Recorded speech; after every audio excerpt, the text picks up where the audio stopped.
8월 17일 주님의 교회 말씀 묵상입니다. 예레미야 22장 1절에서 9절 말씀. 여호와께서 이와 같이 말씀하시되 너는 유다 왕의 집에 내려가서 거기에서 이 말을 선언하여 이르기를 다윗의 왕위에 앉은 유다 왕이여 너와 내 신하와 이 문들로 들어오는 내 백성은 여호와의 말씀을 들을지니라. 여호와께서 이와 같이 말씀하시되 너희가 정의와 공의를 행하여 탈취당한 자를 압박하는 자의 손에서 건지고 이방인과 고아와 과부를 압제하거나 학대하지 말며 이곳에서 무죄한 피를 흘리지 말라. 너희가 참으로 이 말을 준행하면 다윗의 왕위에 앉을 왕들과 신하들과 백성이 병거와 말을 타고 이 집 문으로 들어오게 되리라.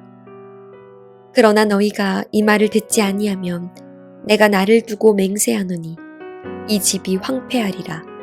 여호와의 말씀이니라. 여호와께서 유다 왕의 집에 대하여 이와 같이 말씀하시니라.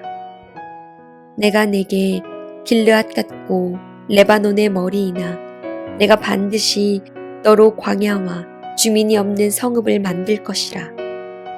내가 너를 파멸할 자를 준비하리니 그들이 각기 손에 무기를 가지고 내 아름다운 백향목을 찍어 불에 던지리라. 여러 민족들이 이 성읍으로 지나가며 서로 말하기를 여호와가 이 큰 성읍에 이같이 행함은 어찌 됨인고 하겠고 그들이 대답하기는 이는 그들이 자기 하나님 여호와의 언약을 버리고 다른 신들에게 절하고 그를 섬긴 까닭이라 하셨다 할지니라. 샬롬.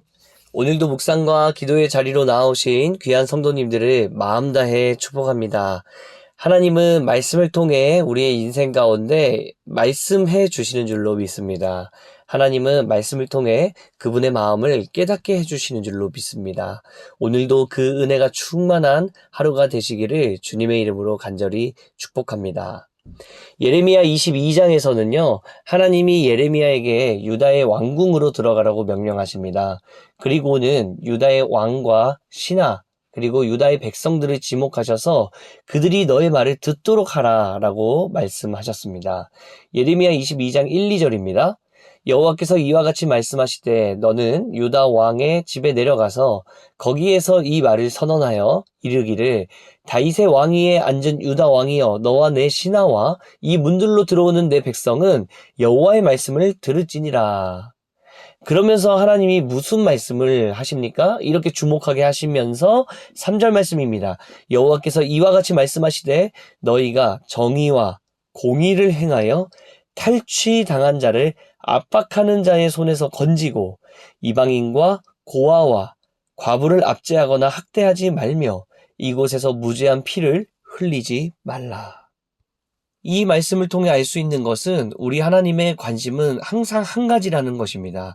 하나님을 사랑하는 것, 동시에 이웃을 사랑하는 것. 하나님은 이 두 가지를 하나로 보시기도 합니다. 가장 중요한 계명이 바로 이 두 가지라고 말씀하지 않으셨습니까?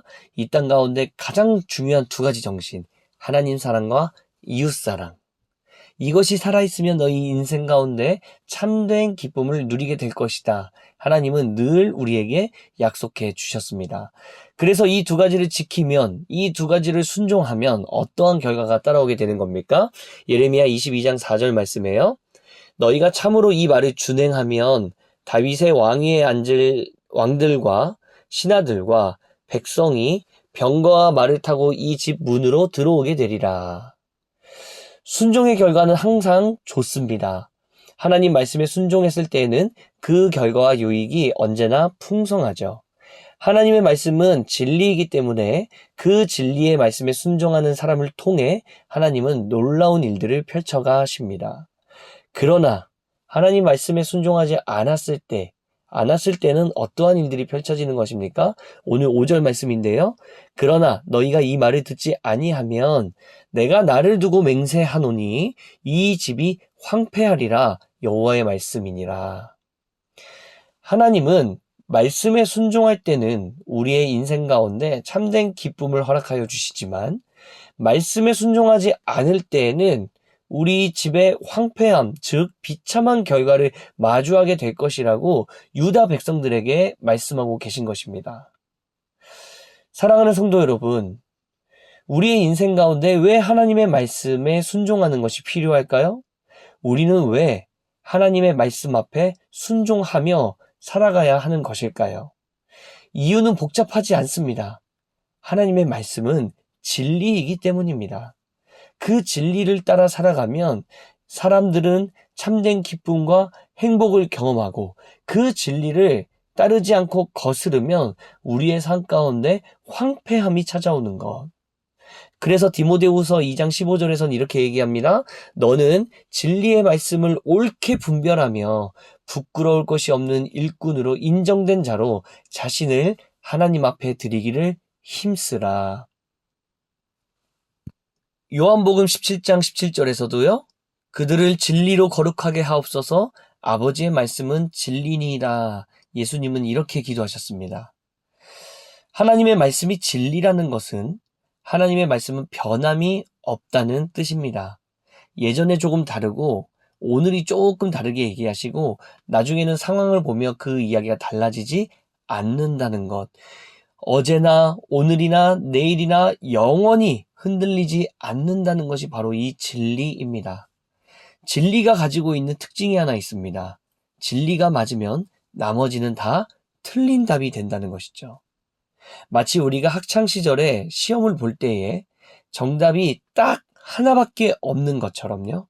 한 가지가 정답이면 나머지 모든 것들은 다 틀린 답이 되는 것처럼 진리가 맞으면 나머지는 다 다른 답이 된다는 것이, 틀린 답이 된다는 것이 바로 이것이 진리가 가지고 있는 배타성입니다. 사랑하는 성도 여러분, 하나님의 말씀은 진리입니다. 하나님이 가르쳐 주신 것들을 그 진리를 잘 지켜 행하면 우리는 이 땅에서 장수할 것이라 말씀하셨습니다. 이 땅에서 참된 기쁨과 평안 그리고 세상이 줄 수 없는 행복을 경험하게 될 거라 말씀하셨습니다. 반대로 하나님의 말씀이 아닌 것들을 우리가 계속해서 선택하면 우리는 거짓과 속임수가 가져다주는 쓰라린 결과를 마주하게 될 것이라 말씀하셨죠. 이것이 바로 하나님 말씀에 순종이 절대적으로 우리 삶 가운데 필요한 이유인 것이죠. 하나님의 말씀은 진리이기 때문에. 오늘 유다 백성들에게 주신 이 말씀이요. 이 말씀이 각자의 삶 속에서 다양하고 또 하나님 보시기에 아름답게 적용되어지기를 간절히 소망합니다. 3절 말씀을 다시 한번 읽어드리겠습니다. 여호와께서 이와 같이 말씀하시되 너희가 정의와 공의를 행하여 탈취당한 자를 압박하는 자에서 손에서 건지고 이방인과 고아와 과부를 압제하거나 학대하지 말며 이곳에서 무죄한 피를 흘리지 마라. 쉽게 표현하면요. 오늘 하루 하나님과 이웃을 사랑하는 삶으로 나아가라. 이것이 말뿐만이 아니라 실천과 행동으로 순종이라는 열매를 맺게 될 때에 너의 삶 가운데 참된 기쁨과 즐거움이 있을 것이다. 어떤 큰 일을 감당하려고 하기보다는 나의 삶 속에서 작은 사랑을 행동으로 실천하는 그런 저와 여러분들의 하루가 되시기를 주님의 이름으로 간절히 축복합니다. 함께 기도하겠습니다. 살아계신 하나님 아버지 감사합니다. 우리는 하나님의 말씀이 진리임을 믿습니다. 하나님의 말씀은 살아있고 운동력이 있어 오늘 우리의 삶 가운데 선한 영향력을 미치시는 줄로 믿습니다. 하나님께서 원하시는 바로 이 한 가지, 하나님을 사랑하고 또한 이웃을 사랑하는 것, 하나님 이 정신이 저와 우리 귀한 성도님들의 삶 가운데 아름답게 펼쳐지게 하여 주시옵소서. 주님께서 삶에 불러주신 각자의 삶의 자리에서 이 하나님의 소중한 정신이 구현되어지는 그런 놀라운 하루가 되게 하여 주시옵소서. 우리의 사랑이, 우리의 이 작은 사랑이 작은 행동들로 펼쳐지는 오늘 하루가 되기를 간절히 소망하오며 거룩하신 예수 그리스도의 이름으로 기도드립니다. 아멘. 오늘 우리에게 주신 말씀을 붙들고 사랑하는 우리 다음 세대들을 위하여서 함께 기도하며 주님 앞에 나아가겠습니다.